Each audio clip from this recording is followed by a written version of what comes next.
Support for this episode of Trifles is brought to you by the Baker Street Journal, the leading publication of Sherlockian scholarship since 1946. Find them online at bakerstreetirregulars.com. And also by the generous support of listeners like you, who choose to support us at Patreon for as little as $1 a month. Patreon.com/trifles. Welcome to Trifles, a weekly podcast about the Sherlock Holmes stories. It is, of course, a trifle, but there is nothing so important as trifles. Yes, the lodger was veiled, the face was yellow, and the valley was fearsome, but there are so many other details to pick apart in the stories. Pray, be precise as to details. You know the plots, but what about the minutiae? Have you ever stopped to wonder what kind of medical practice Dr. Watson actually ran? Or about the number of Holmes's monographs? Or how much the rent was at 221B Baker Street? You are very inquisitive, Mr. Holmes. It is my business to know what other people don't know. Scott Monty and Bert Wolder will have the answers to these questions and more in Trifles. The game's afoot. Episode 327, Gardens. Well, hello and welcome to Trifles, the Sherlock Holmes podcast where we look into the details in the Sherlock Holmes stories. I'm Scott Monty. And I'm Bert Wolder. And Bert, how does your garden grow? With cockle shells and fairy bells and pretty maids all in a row. There you go. He's got it. Couldn't remember well, I'm sure I made up the fairy maids. Silver bells and cockle shells. Silver bells and silver bells. Cockle shells. It's Christmas time in the garden. Freezing dear, hold you near. Soon it will be mulching time. There you go. I like it. I like it. Well, bring out your mulch. With these grub worms. And we could do a whole thing about this, yeah. Okay, good night, everybody. Okay, you're a wonderful audience. Good night. Good night. Holy cow. Well, no, this is National Garden Month, and this is the first episode of April, and that means we are doing one of our monthly celebrations, monthly observances. And, we did have a number of different observances from which to choose for April. It's a very popular month. This is National Soft Pretzel Month, National Grilled Cheese Month. It is National Garlic Month. It's also National Poetry Month. What do you know about that? Cut out the poetry, Watson. And it is also Testicular Cancer Awareness Month. Well, I'm sure we're all aware of it. Yeah. Sure, we're all aware of it. Yeah, but we have an event guide site that we have events to choose from, or observances to choose from, and there are it looks like over 120 options for the month of April. That's right, my friends. We have a website devoted to this with all these hundreds of things to choose from, and this is the best we could do. Yes, it's National Grilled Cheese Month. Does anyone do you ever see any, in the old days, editors, who were really stuck to fill space would find a reporter and give them the glad news that it was National Ice Cream Cone Day and suggest they go downtown and come back with, 300 words on the latest flavor at the malt shop. But today, does anyone really, I hate to say this out loud, but does anyone really care about these made-up ceremonies? Bert, except I'm the going manufacturer of grilled cheese? Well, they might. I don't know if they sell more cheese on that day, but I am actually going down to CVS today to celebrate National Pharmacists War on Diabetes Month. Well, I want you to send me a photo of the astonished look on the face of your pharmacist as you attempt to explain this to him or her while there are a line of 7 angry customers waiting to get their prescriptions filled. Well, that's pretty much any day, so it's very similar. For example, does Kraft even pay attention to this? I mean, if I were a cheese manufacturer, I would have somebody in the PR department putting out the good news that in honor of the National Cheese Month or something, we were doing something with our sliced cheddar. But anyway, we seem to be more than usually off the track. So let's just cheddar's really a wedge issue for a lot of people. So let's get to our show here. Lest this be National Give Up a Podcast Month. The show notes for this episode are available at ihose.co/trifles326. 327. They'll be short, these notes. That'll take you to the Sherlock Holmes podcast.com website, where you can find any links of import of things we're talking about here today, previous episodes, things like that. The ability to sign up for email updates. Of course, hit that subscribe or follow button wherever you happen to be listening to us. And please let us know if you would like to become a patron of Trifles. All of our patrons are eligible to be entered in a contest at the end of every month for a free back issue of the Baker Street Journal, and you get the opportunity to listen to the show ad-free, which is always a bonus as well. So just check all of that out on our website, and the link is in your show notes. Okay, how does your garden grow? It's interesting because for those not familiar with the British vernacular, garden is very different in the UK than it is in the United States. When we think of gardens here, we think of plantings. We think of a small plot where you're raising something very specific, flowers or vegetables or herbs or things like that. But for the English, or for the British, garden is much more broad speaking, and it basically amounts to the grounds that your house sits on. And there's a lot of opportunity for us to pick up on those kinds of mentions in the Sherlock Holmes stories. So I'd like you, Bert, to kind of lead us down the garden path, as it were, and talk about some of the things that come to mind in the Sherlock Holmes stories when we think of the garden. It's fascinating. It's another opportunity to realize how rich the cases of Sherlock Holmes are, because really, as Don Jewell pointed out in one of his monographs in the Sherlock Holmes Natural History series, this is the one, the Botanical Holmes, he had a section on gardens, and he points out right away that it's unusual for a dwelling that is described by Dr. Watson not to have a garden of some sort. And as you just said, this means that Watson's descriptive powers will take us into a little sketch of the land. And although Watson was more inclined to prescribe brandy, the fact is that gardening could be considered good medicine, because it was the one place where Englishmen of all walks of life, observed Don Jewell, could let their hair down. And also, if you wanted to talk about things like staking tomato plants and so on, it was an opportunity for men and women to work together in the outdoors and to collaborate on things like that.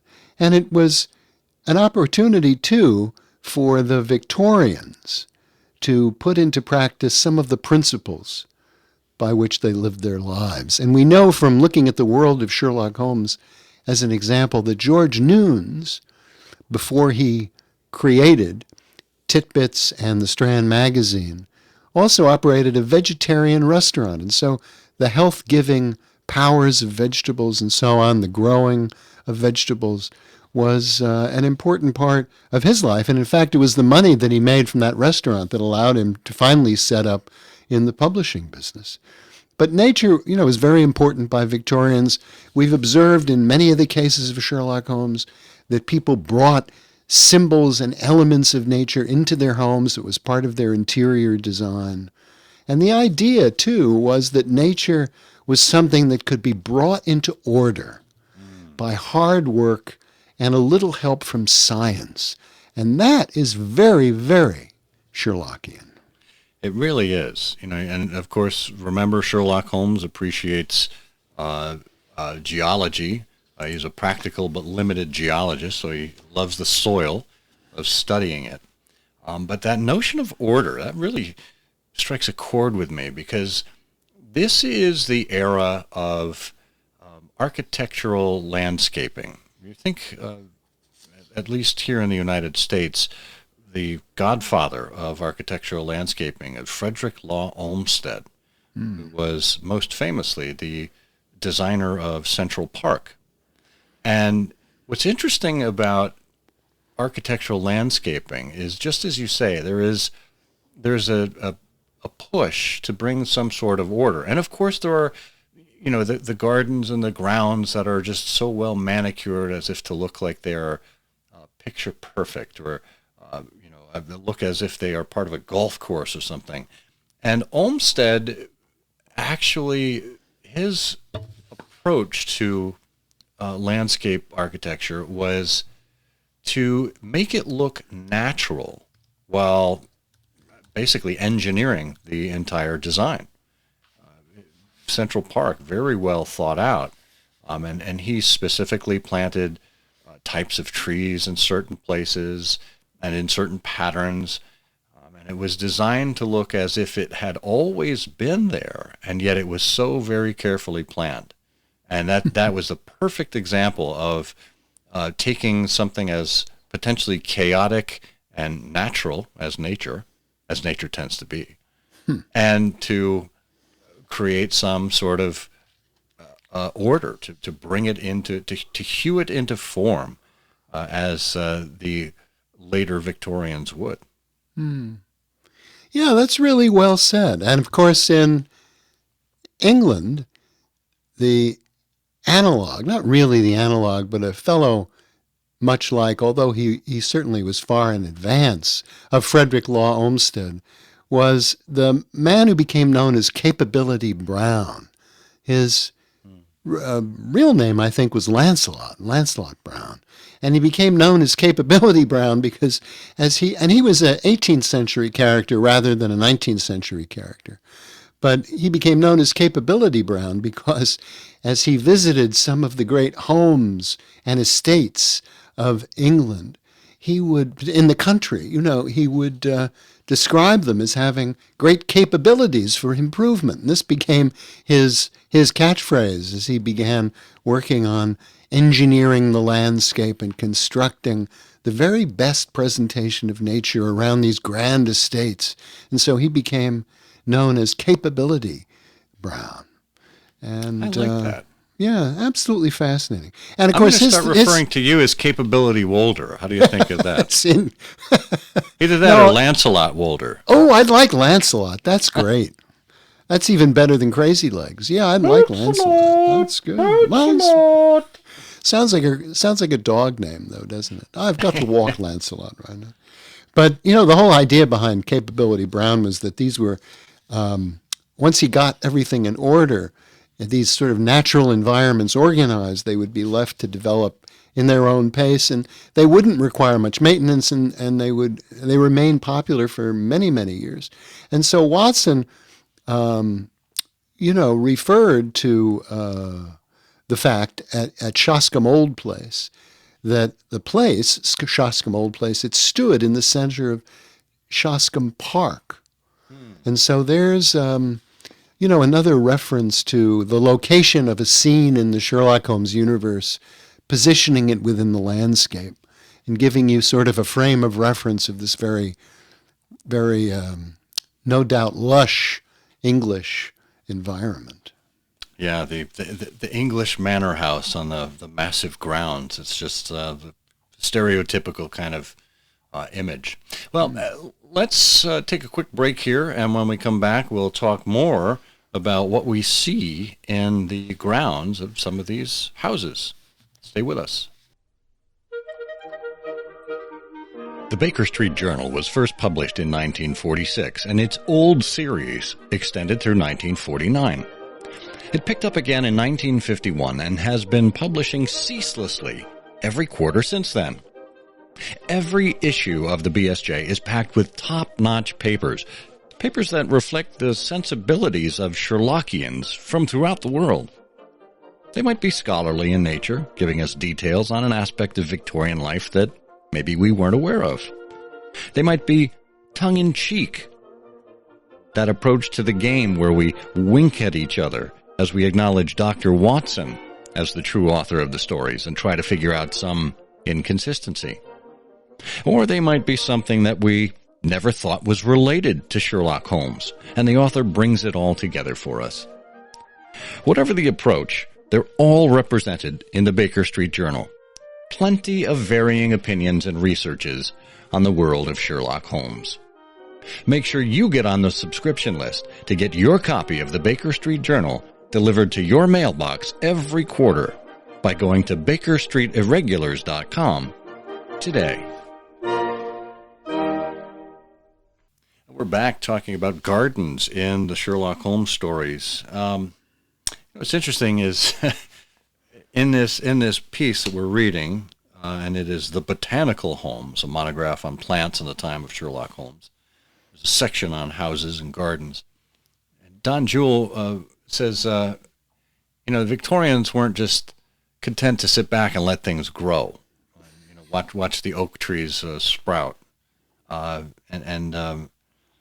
He's recognizing that this was an expansive time of travel and exploration in the British Empire. And of course, that meant that when people traveled to different parts of the world, whether it was on holiday or whether it was on very specific scientific digs, they would bring back samples from abroad. And what a great opportunity to incorporate some of those into the English countryside. And so you've got new things being introduced, and that actually introduces the need for an actual function around the house called a gardener.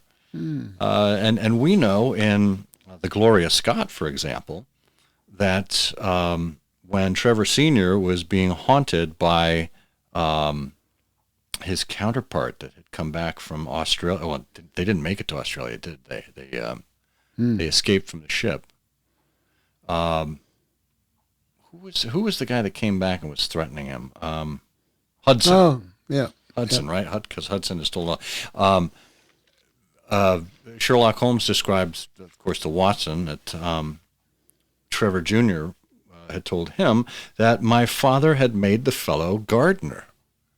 Right? So it was a recognized function in, say, the 1870s, where you'd need someone around the grounds to tend to this stuff, the new things you've introduced, and to start keeping things in more of an orderly fashion. Well, even before that, in the 18th century, if not even before that, there would be a head gardener in these grand estates, because among other things, botany was a strategic technology for those days. For example, Frank Wiles, the illustrator of The Valley of Fear and other things, one of his predecessors, one of his the people from whom he was descended was a fellow named Henry Wiles, who was head gardener at a great estate in England. And Henry's son, James, became associated with with Sir George Banks, who was responsible for the royal gardens at Kew and other things, and went off on an expedition with the idea of bringing breadfruit into the West Indies. And the reason for that was to sustain slavery, because the local crops couldn't support unfortunately, the large populations of slaves. And so folks were busy traveling around the world, traveling around the empire, finding crops and sources of food that could flourish in one environment and succeed in another. And the same thing, of course, in the tea trade, where England was very, very eager to establish tea plantations in India. And, for a long while, accessing the origins of those plants was very difficult. So it was a real locus of activity in the 18th and 19th centuries. It was. It really was. And, Jewel mentions that the garden becoming the battleground where a man's reputation could be made or broken as he would introduce these new pieces of botany and get them to conform to his will. But here's an interesting line, because he said a repeal of the tax on glass made greenhouses the standard rather than the exception. And I looked this up. The window tax, as it was called in the UK, was repealed after 3 votes failed in 1850. It was finally repealed in 1851. So, and that, I'm trying to think, that must have been in time for the Great Exhibition with good for you. the Crystal Palace, right? Yeah. So, but you think about that, and greenhouses would be necessary to supply the perennials. And Plantings, sure. I looked it up. A greenhouse was mentioned one time in the Sherlock Holmes canon. Do you know where? Oh, really? No, no idea. He says, this door opens straight into the study. It would suit us best, but it is bolted as well as locked, and we should make too much noise getting in. Come round here. There's a greenhouse which opens into the drawing room. Where do you think that was from? Oh, well, it sounds like Milverton. Exactly. Interesting. Yeah, and that's where Holmes took his glass cutter. Oh, right. And cut through the glass. And that's why if listeners stay with us through the very end of the episode, we'll have a nice audio clip about not Sherlock Holmes, but a Holmes brother doing some glass cutting. Oh, good. Well, we should step through the references to gardens in the canon. Our friend Don Jewell points out that there was probably a garden at Cheeseman's in The Adventure of the Sussex Vampire, although Watson described it as melancholy and dripping. And, of course, there is a garden sundial in The Problem of Thor Bridge. And sundials, are all over the place, certainly in 5 Orange Pips, but also at Ridingthorpe Manor in The Dancing Men, and in the Openshaw Garden, of course, in 5 Orange Pips, as I just said. And Holmes and Watson have a stroll in the sunshine around Deep Dean House, and that's clearly locating them in the garden in The Adventure of the Norwood Builder. Oh, yeah, perfect. And then, of course, we've got geraniums lined up in the beds and the gardens in the Three Gables, and, of course, in The Adventure of the Three Gables. And in The Lion's Mane, recall that Maud Bellamy lived at the Haven, and there was a garden there. And it actually, and this is portrayed really well in the Jeremy Brett version, but in the Naval Treaty, the scent of the garden, the rich scent of the garden, came through the window of the drawing room where Percy Phelps was set up in his sick room there. And I didn't remember at all this particular reference, but in the Greek Interpreter, Mr. Melos got a glimpse. Of course, Melos is bundled off and doesn't really know where he is. But we later learn he's at a house called the Myrtles, and as he's entering, being conveyed into the house, he gets a glimpse of the garden. And also in The Adventure of the Engineer's Thumb, Victor Hatherley, poor Victor Hatherley, who's escaping the house and who loses his thumb, falls into the garden. How about that? Yeah. And then we've got Holmes talking about garden ladders. This is interesting. In The Adventure of the Creeping Man, he asked Edith Presbury whether there was a long ladder in the garden that her father may have used to scale up to her bedroom window. And when he passed the garden at Alexander Holder's house in The Adventure of the Beryl Coronet, he didn't find a ladder there. I'm thinking that that would be a natural kind of tool or implement to find in any garden. And of course, in The Hound of the Baskervilles, Laura Lyons was scheduled to have a rendezvous with Sir Charles Baskerville in the garden outside rather than a visit to the home. And that's an interesting one. I wonder why they chose to have a visit like that. Was that ever explained in that story? Why they would use the garden? No.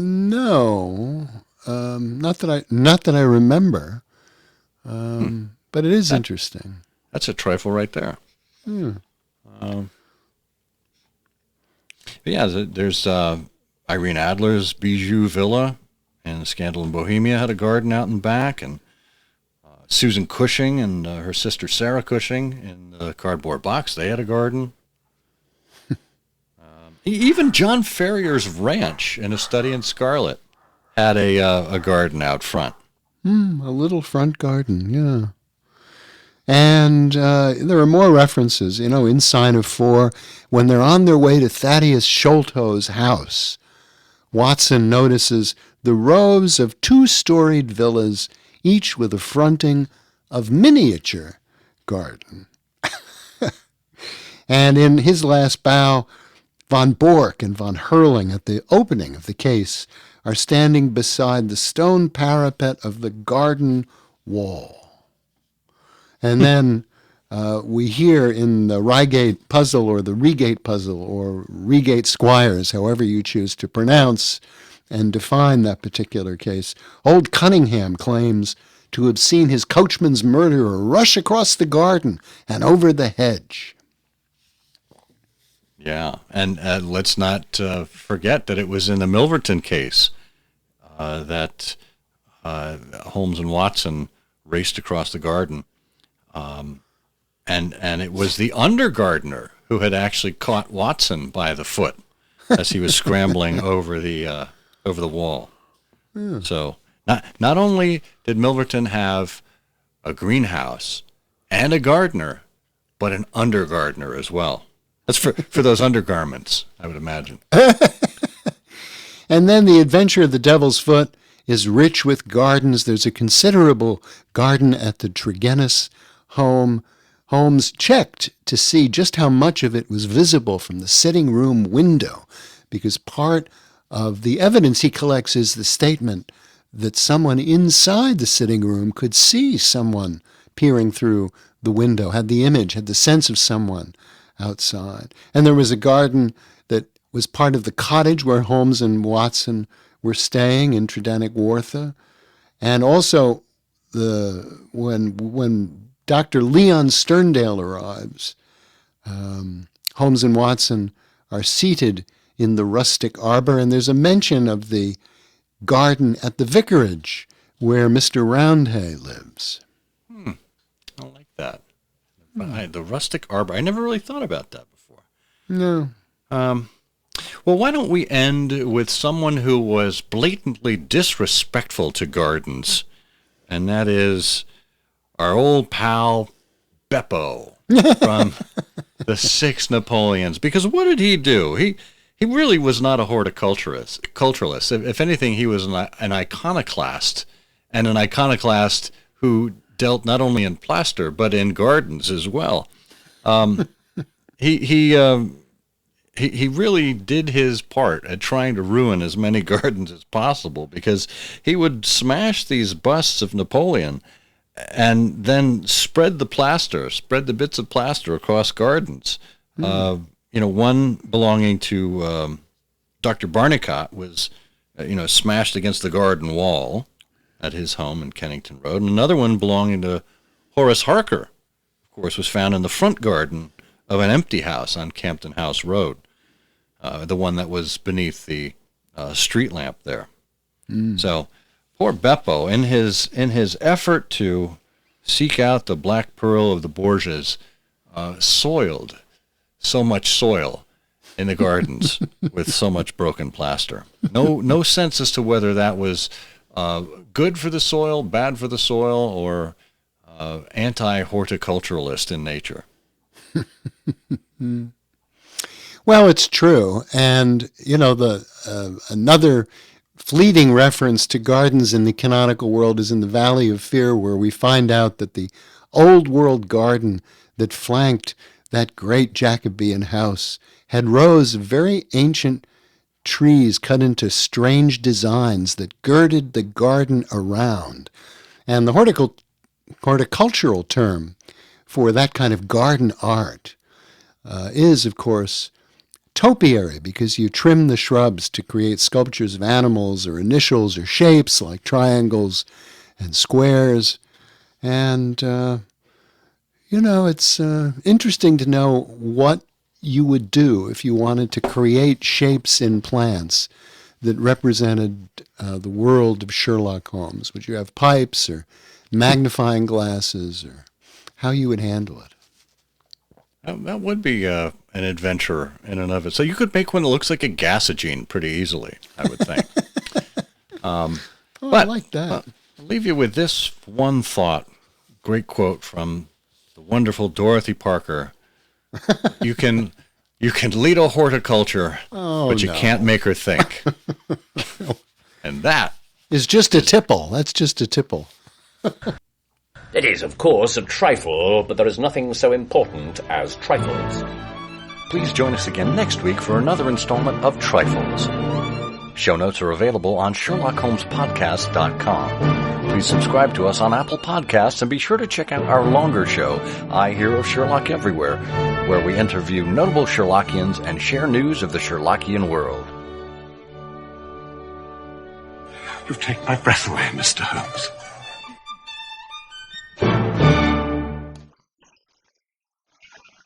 Glasses.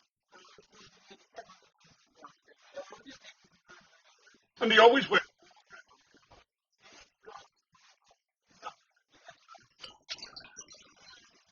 Handcuffing.